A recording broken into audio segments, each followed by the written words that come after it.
현지 시각 28일 주말 새벽을 틈타 대대적인 이란 공습에 나선 미국이 이른바 가미카제 드론으로 불리는 자폭 드론을 투입한 것으로 나타났습니다. 이날 월스트리트 저널은 미 중부사령부가 전투에서 처음으로 일방향 공격 드론을 운용했다고 밝혔습니다. 중부사령부 산하 태스크포스 스콜피온 스트라이크가 운영하는 자폭 드론으로 목표물에 충돌시켜 공격력을 극대화한 무기로 미군이 자폭 드론을 전투에 투입한 건 이번이 처음입니다. 이는 우크라이나 전쟁을 통해 미국의 군사 전략이 저비용 고효율 대량 생산 무기 체계로 전환되고 있음을 시사한 것이기도 합니다. 중부사령부는 SNS를 통해 이란의 샤헤드 드론을 모델로 한 저비용 미국산 드론들이 이제 보복을 가하고 있다고 전하기도 하며 현대전의 새로운 교리를 정립하고 있는 모습입니다. 미 전쟁부는 앞서 지난해 12월 방위산 업체 스펙트레웍스가 제작한 가미카제 드론을 중동에 배치할 것이라고 밝힌 바 있습니다. 이날 오전 1시 15분 미국과 이스라엘은 각각 작전명 장대한 분노와 포효하는 사자에 따라 이란에 대한 대대적인 공격을 단행했습니다. 트럼프 대통령의 공격 승인에 따라 이란 주변에 배치된 에이브러햄, 링컨과 제럴드 포드 항공모함, 구축함 등에서 수백 발의 미사일과 드론이 이란 곳곳을 타격하며 하메네이를 비롯한 이란 군수 내부들을 사실상 몰살시키는 전과를 올렸습니다. 현지 시각 28일 트럼프 대통령은 미국과 이스라엘의 이란 공격으로 하메네이 이란 최고 지도자가 사망했다는 보도에 대해 우리는 그것이 맞는 이야기라고 생각한다고 밝혔습니다. 트럼프 대통령은 ABC 뉴스와의 인터뷰에서는 이란 지도부 인사들이 사망했다고 보느냐는 질문에 지도부의 많은 사람들이 그렇다며 그러나 우리는 다 알지는 못한다고 말했습니다. 아울러 미국 정부 당국자는 폭스뉴스와의 인터뷰에서 하메네이와 이란 지도부 인사 5명에서 10명이 사망한 것으로 믿는다고 했습니다. 이스라엘 LCB 방송은 고위 관계자를 인용해 하메네이가 제거됐다고 단정적으로 보도했고 로이터 통신도 이스라엘 고위급을 인용해 하메네이의 시신이 발견됐다고 전했습니다. 로이터 통신, 일간 타임스 오브 이스라엘 등에 따르면 네타냐후 총리는 이날 오후 영상연설에서 우리는 하메네이의 주거지를 파괴하고 혁명수비대 지휘관들과 고위 핵관리들을 죽였다며 수천 개 목표물을 더 공격하겠다고 밝혔습니다. 이스라엘군은 별도 성명에서 이날 포효하는 사자 작전을 개시하고 약 200대의 전투기를 띄워 이란 서부와 중부의 미사일 기지와 방공망 등 약 500개의 표적을 성공적으로 공격했다고 밝혔습니다. 바레인에 주둔한 미 해군 지호함대 본부가 미사일 공격을 받았다고 바레인이 밝혔습니다. AP통신과 BBC 방송에 따르면 바레인 국가 커뮤니케이션 센터는 국영 바레인 뉴스 통신을 인용한 성명에서 미 해군 지호함대의 서비스 센터가 미사일 공격을 받았다고 했습니다. 이 성명에는 미사일 공격 주체는 언급되지 않았습니다. 센터는 추후 상세한 내용이 제공될 것이라며 국민은 관계당국이 발표한 지침을 따르고 공식 출처에서만 정보를 얻어야 한다고 당부했습니다. 이란 현지 매체에서는 이란 혁명수비대가 중동 내 미군 기지들을 공습했다고 보도했습니다. 바레인에는 걸프 지역, 홍해, 아라비아해, 일부 인도양을 관할하는 미 제호함대 사령부가 있습니다. 바레인에 위치한 미 해군 제호함대 시설이 미사일 공격을 받았다는 소식은 중동 정세를 다시 한번 긴장 국면으로 끌어올리고 있습니다. 만약 미군 사상자 발생이나 추가 공격이 확인될 경우 보복 공습과 확전으로 이어질 가능성도 배제할 수 없습니다. 특히 걸프 해역과 호르무즈 해협의 안보 불안은 국제 유가와 글로벌 공급망에 즉각적인 충격을 줄 수 있어 중동 전면전으로 비화할지 여부가 향후 며칠간의 외교 군사적 움직임에 달려있는 상황입니다. 특히 이란은 탄도미사일과 드론 전력을 활용한 비대칭 보복, 영내 친이란 무장세력 연계를 통한 다층적 대응에 나설 수 있습니다. 이 때문에 미군 기지와 해상교통로 보호를 위한 방공미사일 방어 체계 가동 여부가 향후 확전의 분수령이 될 전망입니다. 현지 시각 28일 트럼프 대통령이 조금 전 이란 내 중대 전투를 시작했며 미국의 이란 공격 사실을 확인했습니다. 트럼프 대통령은 트루스 소셜에 올린 8분짜리 영상을 통해 우리의 목표는 임박한 이란의 위협을 제거함으로써 미국 국민을 보호하는 것이라고 했습니다. 트럼프 대통령은 이란이 핵 프로그램 재건을 시도했다며 이란은 절대 핵무기를 가질 수 없다 강조했습니다. 또 이란은 미국과 다른 국가를 위협하는 장거리 미사일을 개발하고 있다. 우리는 그들의 미사일을 파괴하고 그들의 미사일 산업을 완전히 파괴할 것이라고 강력 경고했습니다. 로이터 통신에 따르면 이스라엘 국방부 장관은 이날 이란을 상대로 예방적 미사일 공격을 단행했다고 발표했습니다. 아울러 미국 당국자도 미국이 대이란 타격을 진행 중이라며 해상과 공중에서 이란을 향해 공격하고 있다고 말했다고 했습니다. 이런 가운데 이스라엘과 미국이 이란 쿠르디스탄 내 이슬람 혁명수비대 기지를 목표로 한 공동 공중작전 개시했다는 소식도 전해지며 중동 전면전이 확산할 조짐마저 보입니다. 이번 공격은 핵 프로그램, 탄도미사일 등을 둘러싸고 이란과 미국 사이의 긴장이 최고조에 이른 가운데 발생했습니다. 트럼프 대통령은 그동안 외교적 해법이 최우선이라며 협상하면서도 이란에 대한 군사행동 가능성을 열어뒀습니다. 미국은 2개의 항모전단, 대규모 전투기를 중동에 배치하며 이란을 상대로 압박을 높이면서도 스위스와 오만 등에서 3차례에 걸쳐 이란과 핵 협상을 이어왔습니다. 현지 시각 28일 카츠 이스라엘 국방장관은 이란을 상대로 예방적 타격을 실시했다고 밝혔습니다. 로이터 통신과 AP통신 등에 따르면 따르면 하츠 장관은 이날 이란에 대해 예방적 성격의 미사일 공격을 단행했다고 했습니다. 또 뉴욕타임스에 따르면 미국 당국자는 미군이 이번 공습에 참여하고 있음을 확인하며 공격 목표와 잠재적 사상자에 대한 정보는 현재까지 구체적으로 공개되지 않고 있습니다. 일단 이란 수도 테헤란에서는 폭발음이 들린 것으로 전해졌습니다. 이스라엘 군 당국은 보복 공격 가능성에 대비해 전국에 공습 경보 사이렌을 예방 차원에서 발령했다고 설명했습니다. 또 필수 부문을 제외한 모든 교육 활동과 집회, 직장 활동 등을 금지한 상태입니다. 이스라엘과 이란의 직접적인 군사 충돌은 지난해 6월 이란의 핵시설과 군사 지도부가 심각한 손상을 입은 12일 전쟁 이후 약 8개월 만입니다. 현재까지 이란 전역에서 약 30개 이상의 목표물이 타격된 것으로 전해졌습니다. 여기에는 이란 대통령 관저와 정보기관 본부가 포함된 것으로 보입니다. 또 이란 내 정치 지도부를 겨냥한 다수의 표적 암살 시도가 진행된 것으로 알려졌으며 각 미사일은 특정 목표물을 정밀 타격했다는 주장도 나오고 있습니다. 이란은 자국을 공격할 경우 미국이 주둔 중인 인접 국가들에 대한 보복도 불사하겠다고 경고한 바 있습니다. 지난 6월에는 미국이 이스라엘의 이란 핵시설 공격 작전에 동참하면서 직접적인 군사 행동에 나선 바 있습니다. 이에 대한 보복으로 이란은 카타르 소재 미군 기지를 향해 미사일을 발사하기도 했습니다. AP통신과 로이터 통신은 미국 국방부가 최근 항공모함 전단 2개를 포함한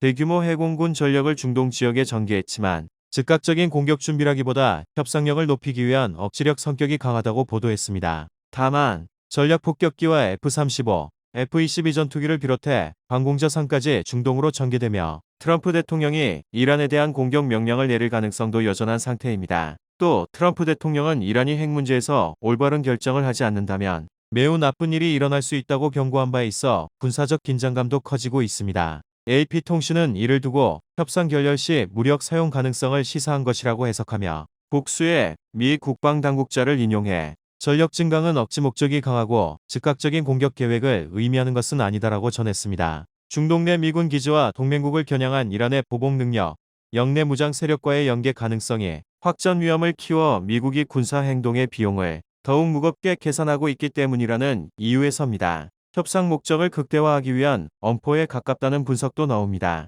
여기에 미국이 대규모 전력을 전개하고도 실제 공격을 주저하는 배경으로 확전 리스크, 경제적 부담도 꼽힙니다. 로이터 통신은 군사 분석가들을 인용해 이란과의 충돌은 단기간 공습으로 끝나지 않을 가능성이 높고 영내 대리 세력까지 포함한 광범위한 분쟁으로 번질 수 있다고 보도했습니다. 하지만 이미 중동으로 전개한 전투기 수만 수백 대가 넘고 항모전단 2개를 급파하며 이라크전 이후 가장 많은 해군과 공군 전략 자산을 집결시키고 있는 만큼 트럼프 대통령이 언제든 이란 공격을 명령할 수 있는 가능성도 존재합니다. 미국이 유럽과 중동 기지로 150대가 넘는 군용기를 이동시킨 것으로 파악됐습니다. 현재 시각 24일 워싱턴 포스트는 공개된 비행 추적 데이터와 위성 사진을 토대로 미국이 2003년 이라크 전쟁 이후 최대 규모의 군사력을 중동 지역에 배치했다고 보도했습니다. 지난 20일 촬영된 위성 사진에 따르면 요르단 무아파크 살티 공군기지에선 60대 이상의 전투기가 포착되기도 했습니다.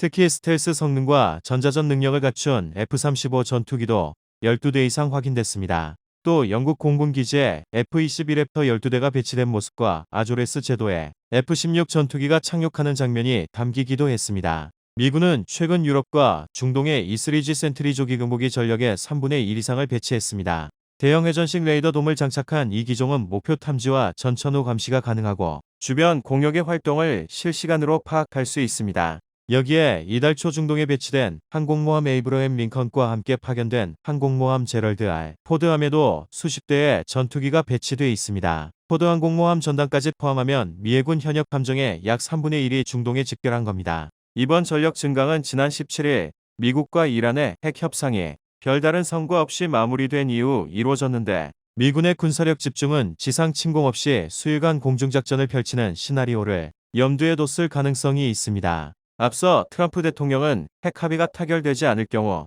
이란을 공격할 수 있다고 밝힌 바 있습니다. 데이나 스트롤 전 국방부 부차관보는 대규모 군사력 집결은 트럼프 대통령이 무엇을 결정하든 실행 가능하다는 의미라며 장기간의 고강도 작전부터 제한적이고 표적화된 공격까지 가능하다고 말했습니다.